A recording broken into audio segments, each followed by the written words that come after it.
Liberation Day is here, or should I say Liquidation Day? So my portfolio just went to zero. So, yeah, you're seeing this right. This was the worst day for the S&P 500 in over 5 years. The last time we saw this bad of a day was back when COVID was around and everyone thought the world was ending. And looks like, once again, everyone thinks the world is ending. The velocity of this downfall has just been something that we really haven't seen since COVID. And yeah, we have a lot to talk about. We're gonna get into absolutely everything in this video. Obviously, the main story of the day is tariffs, and we'll get to that in just a second. But real quick, the S&P 500 was down 4.8%, almost 5%, which is the worst day since March 2020, which is 5 years from now, and that was back at the peak of the COVID crash. The Nasdaq was down 6% and the Dow was down 4%. The Nasdaq actually did have its biggest one-day point drop in the history of the Nasdaq, and well, that's just lovely, isn't it? But anyway, back to the screener. You can see for yourself all these individual stocks are getting absolutely destroyed today. We have Nvidia down 7.8%, Apple is down 9%, Amazon's down 9%, Meta is down 9%. And really, anywhere you look, it's just utter annihilation. And the only green you see are the recession-proof stocks, as we like to call them, the Coca-Colas and the Philip Morrises of the world. But also, there's another factor to them that we'll talk about in just a bit when we get into the tariffs. And speaking about tariffs, let's just get right into those. So here it is right here. This is the chart that has been going viral all across the world. It's the chart that Trump was presenting when he was speaking about these tariffs. And I mean, you could judge for yourself. These are really harsh tariffs. So for example, on China, uh the what they assume they tariff us is 67%. And what I mean by assume, I'll talk about that in just a second, but they are basically doing half of what this country is doing to us. So for China, since they are doing 67%, we are doing 34%. By the way, important comments that I have to make. This 34% is on top of the 20% that we already put on China because of the fentanyl border crisis. So now we're putting 54% tariffs on China, which is just insane. I mean, it really is. And this 67% right here, they actually, like, this is not an official number or anything. They supposedly use their own calculation method in order to get this number. And it was something like taking the debt and dividing it by the tariff rate that we have on them. Something weird like that. And that's how they came up with these imaginary numbers.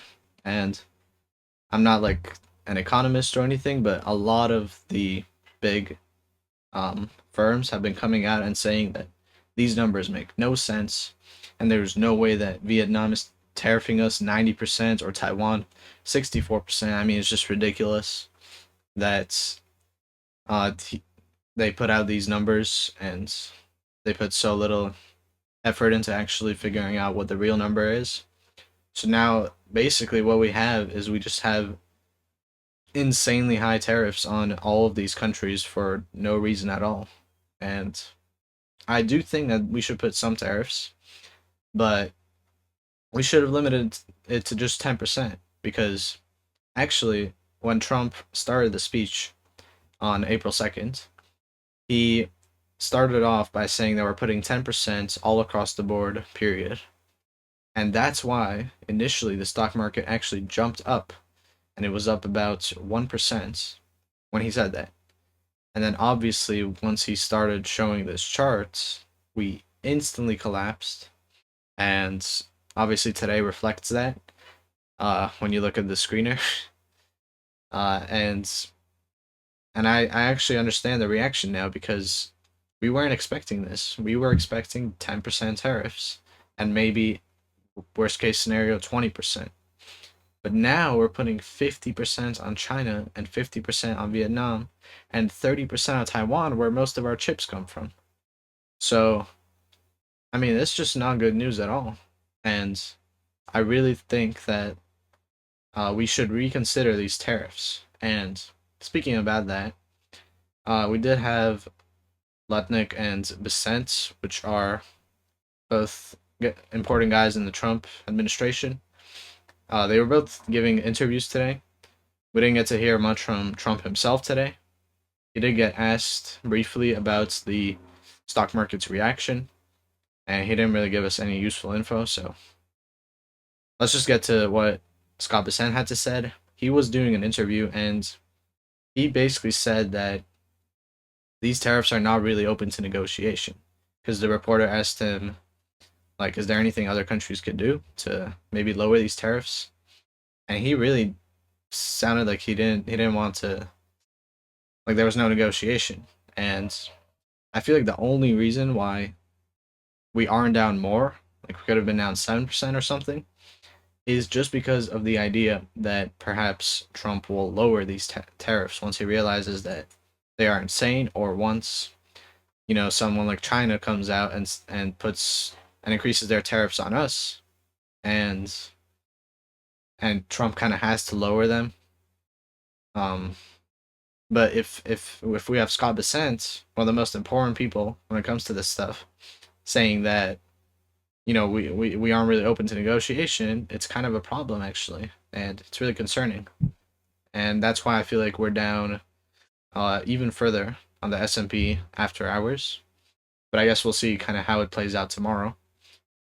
Tomorrow we still do have another trading day before the weekend, and we do have some other events tomorrow, which we'll talk about in just a second. But let's finish up with the tariff stuff. So yeah, I mean, now we're gonna have all these tariffs, and I mean they are large tariffs. I mean, 49% on Cambodia. Like, what has Cambodia done to us? Like, they're just minding their own business. They're doing business or whatever. And now we're just coming out and putting 50% tariffs on them. I mean, unless this 97% number is true, which from what I understand, it's not, then this is way too high of a tariff. And we are putting 10% tariffs on some countries like the UK, which is good. I wish we saw 10% everywhere. Then everything would be fine. But obviously we didn't really see that, and that is why that is why this is what we're seeing today. And we have all these stocks just collapsing today. Now, I do want to talk about some specific losers that I feel like will struggle the most with these tariffs, and obviously, what better way to start than the world's most valuable company, Apple. Apple actually does a lot of their business in China. Their iPhones are made in China. And you might be thinking, oh, why don't they just make iPhones here in the US? And, that's a good idea, but the truth is, it's just a lot cheaper to make it in China. Like, this is kind of a thing that nobody wants to talk about, but it's way more expensive to make stuff in the United States, because in China the minimum wage is like $2. So it's like an unfortunate thing, but that's just kind of how it is. So it's a lot cheaper to make your phone in China and ship it to the United States than to just produce it here. And Trump obviously has said many times that he wants to bring manufacturing back into the United States, but it's not that simple. And I don't know if he really understands that, or something's going on. Now, another potential company that could have trouble with these tariffs is Nike. They were down 14% today in one of their worst days in a very long time, since COVID, I believe. And the reason for that is because Nike also obviously gets their shoes from China. And if we're putting 50% tariffs on China, then the shoes are either going to have to become more expensive for the consumer to purchase, meaning instead of paying, let's say, $100 for a certain pair of shoes, you'll be paying $150 based on the 50% tariffs, something like that. Or it's going to be way more expensive for Nike to make their shoes in the United States, because they have to pay a way higher minimum wage than you could get in China. And yeah, that's basically the case for all these companies like Nike and the other footwear companies. Like Deckers, as you can see down there, also had a negative 14% day. And another company actually was Lululemon. And they just recently had a pretty poor earnings and they were down like 20%. And now they're down another like 15% today. And it's all because of the tariffs. And actually the stocks that got hit the absolute worst, if we go to this website, which shows just which stocks did the best, which stocks did the worst. We can see that the worst performing stocks are the stocks like Best Buy or like the Norwegian Cruise Lines or Ralph Lauren, Williams Simona. I mean, it's all like the retailers or basically just the Best Buys of the world, companies that do most of their business in China. Yeah, they're really not having a good day today. Now, actually, another company right here that you might notice is Dell, and they were down 19%. This was the worst performing stock in the S&P 500 today, and I actually own this stock, and I really don't know what to say about it. I think it's kind of ridiculous. Dell is now at a 52-week low, and I will be buying more. And I think this sell-off makes no sense. I think Dell doesn't deserve this much hate, but it probably has something to do with the tariffs or with China or something along those lines. And obviously, it's a tech stock, so it's just speculative in nature, just like all these other tech stocks right here. They were all down a bunch too. Obviously, Broadcom was down 10%. It is getting very cheap. This thing was $250 not too long ago. Now it's all the way down to 150. Nvidia was obviously 150 and now it's all the way down to 100. Meta was like 700 this year. So they're down $170 from there, which is about 25%. Now the only green stock really in the tech sector was Intel, and they did actually have some good news today. They are partnering up with TSM. TSM's not on here, but TSM was down about 7% today. But Intel is going to be partnering with TSM. They're going to be making chips specifically in the United States to kind of try to combat Trump's tariffs. And it's good news for Intel because obviously they are the smaller company in this deal, and they are also, in terms of their stock price, they have not been doing well at all. In 2024, Intel was down 60%. TSM didn't really move on this news, but it's good news for them nonetheless. And I think it's exciting to see where these two will go. And I guess we'll kind of see what they manage to accomplish. As long as they can avoid these tariffs, I mean, that's all you really need to do in this environment. Now, my question is, how's NVIDIA going to avoid these tariffs? Because NVIDIA, actually, their chips are made exclusively in China and Taiwan, from what I understand. So I feel like if Trump's going to put these huge tariffs on China and Taiwan, and he doesn't, let's say worst case scenario, he doesn't change these tariffs, or maybe he even increases them. Who knows? I feel like Nvidia could actually struggle, and I say that as a big Nvidia bull. In the long term, I do think their AI tech will ultimately allow them to become closer to like a $5 to $10 trillion company. I think they will come back to become the world's largest company again. They obviously did hit that title for a couple days at some points. And then ever since then, they really haven't been doing great in terms of the stock price. But the company is doing amazing, and now the only thing I'm concerned about are these tariffs. I feel like once the tariffs are out of the way, if Trump ends up lowering them like we all hope he's going to, then I think Nvidia does have some room to run up. Obviously it was $150, and now it's all the way down to 100. So yeah, there's a lot of room for some gains here. Now I do want to turn to one more thing that we had today, which is Bitcoin. And Bitcoin if we look at the 1 month chart, I mean, it's basically flat. Like all these stocks have been just collapsing on us, and Bitcoin just doesn't care. It's just been the same price for the longest time ever, and this just makes no sense to me. The only explanation I have for this is people are starting to treat Bitcoin like it's gold. Because obviously, I don't know if you guys have seen this, but gold is the best performing asset year to date. It's up 16%, which is just insane. And the reason it's up this much is because it is being used as a hedge. Because obviously, if stocks are crashing, what do you buy? Well, you either buy bonds, which is kind of boring, or you buy gold, which is also kind of boring, but it's actually doing incredibly well. I would much rather have 17% returns year to date than like minus 20% or whatever's going on in my portfolio. But Bitcoin, it's not really going up, but it's not going down either. So the question is it are people starting to treat Bitcoin as sort of a digital gold? And that is a really interesting concept because I feel like if this was like a normal sell-off, I feel like Bitcoin would be 60,000 by now at least.